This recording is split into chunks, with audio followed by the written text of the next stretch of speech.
উত্তর চব্বিশ পরগনার সন্দেশখালীর সরবেরিয়ায় তৃণমূল কংগ্রেসের নেতা জেলার মৎস্য কর্মাধ্যক্ষ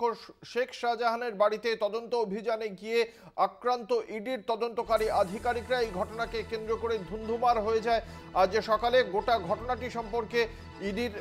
পক্ষ থেকে মেল করে তাদের হেডকোয়ার্টারে জানানো হয়েছে বলে জানতে পারা যাচ্ছে। বিশদে জানবো, আমাদের সঙ্গে রয়েছেন আমাদের প্রতিনিধি রিয়া মাঝি। রিয়া, সর্বশেষ কি তথ্য পাওয়া যাচ্ছে এই বিষয়ে?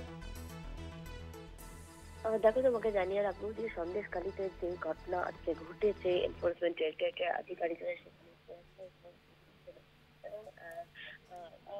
যে শেখ শাহজাহান তার বাড়ি যখনই তালা ভাঙতে যায় সেই সময় কিন্তু রীতিমতো গ্রামবাসীরা তাদের উপরে চড়াও হয় এবং তাদের শুধু তাই নয়, এনফোর্সমেন্ট ডিরেক্টরেট বা তাদের সিআরপিএফ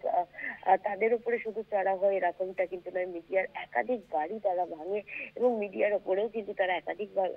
একইভাবে চড়াও হয় এবং এনফোর্সমেন্ট ডিরেক্টরেট, সিআরপিএফ তাদের প্রত্যেকের গাড়ি ভাঙচুর করা হয়েছে, মাথা ফাটিয়ে দেওয়া হয়েছে, তাদেরকে বেধড়ক মারধর করা হয়েছে এবং তারপর প্রাণ বাঁচার জন্য এনফোর্সমেন্ট ডিরেক্টরেটের আধিকারিকরা আইও এই যে রেশন দুর্নীতি কাণ্ডের যিনি আইও রবীন্দ্র দাহিয়া সহ একাধিক যারা আধিকারিকরা ছিলেন তারা সেখান থেকে প্রাণে বাঁচার জন্য ছুটে পালায় এবং তারপরে সেখান থেকে লঞ্চ ধরে তারা ঘাট পার হয়, এমনটাই কিন্তু দেখা গিয়েছে। এবং তারপরেই যেটা তারা করেছে যে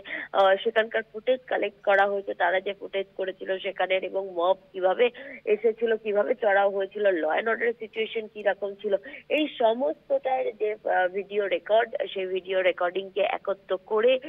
অফিসিয়ালি ভাবে মেল করা হয়েছে দিল্লি যে সদর দপ্তর রয়েছে তাদের, এবং সমস্ত বিষয়টা জানানো হয়েছে। এবং ইতিমধ্যেই যেটা দেখা যাচ্ছে যে কেন্দ্রের একাধিক নেতারা যারা রয়েছেন তারাও কিন্তু একাধিক প্রতিক্রিয়া, একাধিক মন্তব্য তারা করেছেন এবং পরবর্তী পদক্ষেপ কি হয়, দিল্লি কি জানায় এই মেলের উত্তরে, পরবর্তী পদক্ষেপ কি হয়, তারা কি কোর্টের দ্বারস্থ হবে নাকি আরো ফোর্স বাড়িয়ে তারা লোকাল থানাকে সঙ্গে নিয়ে শেখ শাহজাহানের বাড়িতে। ধন্যবাদ। আমাদের সঙ্গে ছিলেন আমাদের প্রতিনিধি রিয়া মাঝি।